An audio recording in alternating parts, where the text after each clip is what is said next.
பண்ணினான்னா மனதுக்கு ஆபரணம் ராதே ராதே. ராதைய எப்போதும் தியானம் பண்ணிட்டே இருக்கிறது தான் கிருஷ்ணனுடைய மனதுக்கு ஆபரணம். கண்லேந்து ராதை மறைஞ்சாலும் அந்த பாதையே பார்த்துட்டு இருப்பான். ராசலீல எப்படி பிரவச்சனம் பண்ணணும்னா கிருஷ்ணனுடையும் ராதையோடையும் அந்த அந்த மகிமை குறையாம சொல்லணும்.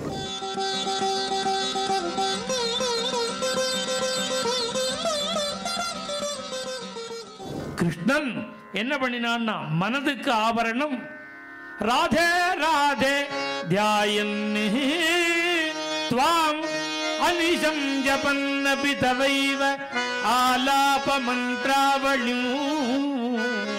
11வது அஷ்டபதியில சொல்றார் ராதைய எப்போதும் தியானம் பண்ணிட்டே இருக்கிறது தான் கிருஷ்ணனுடைய மனதுக்கு ஆபரணம்.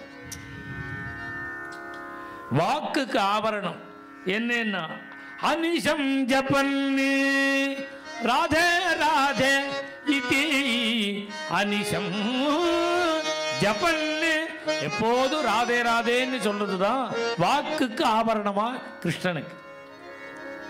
கண்ணுக்கு என்னன்னா பஷ்யதி தவ பந்தானு. அப்படி ராதை வந்துட்டு போனா அப்படி போகும்போது பார்த்துட்டே இருப்பானா. கண்லேந்து ராதை மறைஞ்சாலும் அந்த பாதையே பார்த்துட்டு இருப்பானா. பஷ்யதி தவ பந்தானும். காதுக்கு எதிட ஆபரணம்னா ராதையினுடைய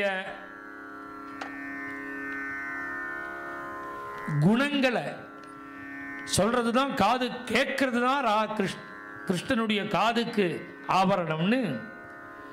ஆனா சொல்றார் நீதான். அதனாலதான் சொல்றார் கிருஷ்ணன் எனக்கு பூஷணம் எது தெரியுமோ உன் விஷயமா என் இந்திரியங்கள் எல்லாம் உனக்கு சமர்ப்பணம் பண்ணினேனே அதுதான் எனக்கு பூஷணம். त्वमसि मम जीवनो त्वमसि मम भूषणो त्वमसि मम भवजलधिरत्नो. நான் இந்த கீத கோவிந்தம் இங்க சொல்லணும்னு இங்க வந்து திடீர்னு தீர்மானம் பண்ணல.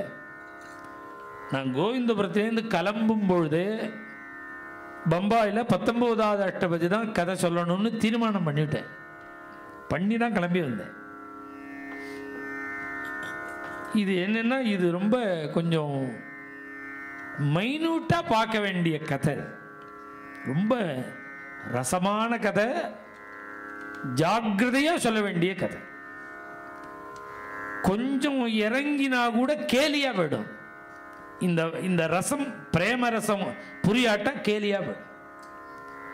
அப்ப கிருஷ்ணனுடையும் ராதையினுடையும் அந்த பாரம்யத்தை குறைச்சா மாதிரி ஆயிடும். ராசபஞ்சாத்தியாயிக்கு பலஸ்ருதியே விக்ரீடிதம் பிரஜவதூபி ரிதஞ்ச விஷ்ணோ ஸ்ரத்தான்விதோனு ஸ்ருணுயாது அத வர்ணயேது.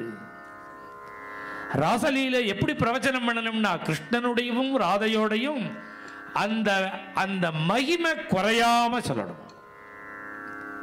நீ கேலியா சொல்லி கெடுத்துடக்கூடாது. அத வர்ணயேது அப்படிங்கிறார் சுகாச்சாரியால் பாகவதத்தில். அதனால ரொம்ப ஜாக்கிரதையா சொல்ல வேண்டிய விஷயம். இந்த ஒவ்வொரு சரணத்துக்கும் ஹிதகரி வம்சருடைய ராதா சுதாநதிங்கிற ஒரு அருமையான ஸ்லோகங்கள். மேலும் இது போன்ற சிறப்பான நிகழ்ச்சிகளை காண இப்போவே லைக் பண்ணுங்க, ஷேர் பண்ணுங்க, மறக்காம சப்ஸ்கிரைப் பண்ணுங்க.